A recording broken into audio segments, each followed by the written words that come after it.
Seberapa penting regulasi media sosial? Kehidupan media mainstream saat ini tengah terancam.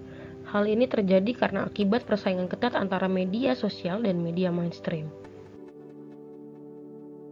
Karena persaingan ketat ini, sejumlah pegiat pers dan pengusaha media lainnya memaksa pemerintah untuk menerbitkan regulasi yang mengatur tentang aturan main yang tegas. Dengan masifnya media sosial dan mudahnya orang membuat akun media digital adalah tantangan bagi media mainstream, khususnya media konvensional. Saat ini, sangat banyak media cetak nasional, regional maupun lokal terkena gulung tikar karena tidak mampu bersaing dengan media digital berbasis internet. Karena mudahnya mendapatkan informasi melalui media digital, maka semakin dikit orang yang membaca media cetak seperti koran atau majalah. Mungkin saat ini hanya orang-orang tua saja yang masih akrab dengan koran. Televisi dan radio juga merasakan tantangan berat. Anak zaman milenial sangat sedikit yang menonton televisi. Mereka lebih akrab dengan penggunaan YouTube, TikTok, dan lain sebagainya yang disajikan oleh media sosial saat ini.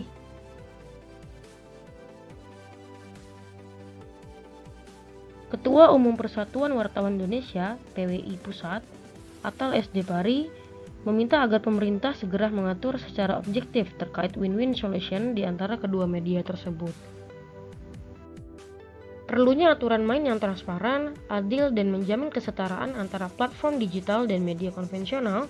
Regulasi memungkinkan mekanisme koeksistensi antara media lama dan media baru. Norma media sosial saat ini masih rancu sekali. Saat ini kita masih belum memiliki norma yang jelas terkait media sosial. Sosial media di Indonesia saat ini masih tergolong bebas dan tingkat regulasi untuk mengatur sosial media kepada pengguna masih tergolong rendah. Dampak dari hal tersebut adalah banyak anak di bawah umur maupun remaja bermain media sosial tanpa batasan dan pengawasan ya. Bahaya di balik ini amatlah cukup besar. Contohnya adalah seperti cyberbullying yang ada di media sosial, pemalsuan identitas, dan situs ilegal yang dapat diakses oleh anak. Kehidupan media sosial bagai sayur tanpa garam. Banyak penelitian menyebutkan pengaruh dari sosial media bagi remaja dan anak-anak cukup membuat prihatin.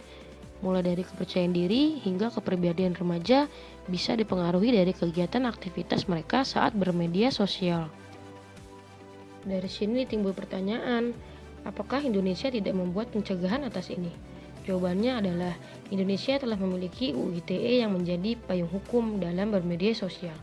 Banyak juga loh aplikasi yang diblokir oleh pemerintah Indonesia, contohnya seperti Bigo Live yang lantaran mengandung konten nudity. Dalam hal ini, pemerintah patut diapresiasi, tetapi lagi-lagi hukum belum melindungi semua hal dalam aktivitas bermedia sosial. Contohnya saat ini Indonesia tidak ada undang-undang mengenai privasi, padahal hal ini sangatlah penting. Jadi, menurut kalian, regulasi komunikasi digital di Indonesia bagaimana sih?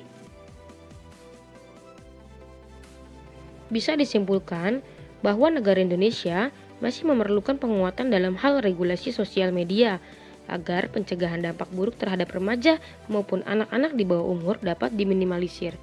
Kita sebagai warga negara baiknya juga ikut mendukung dan memberikan masukan terkait regulasi media digital. Oke, sampai sini sesi kita saat ini. Sampai berjumpa kembali.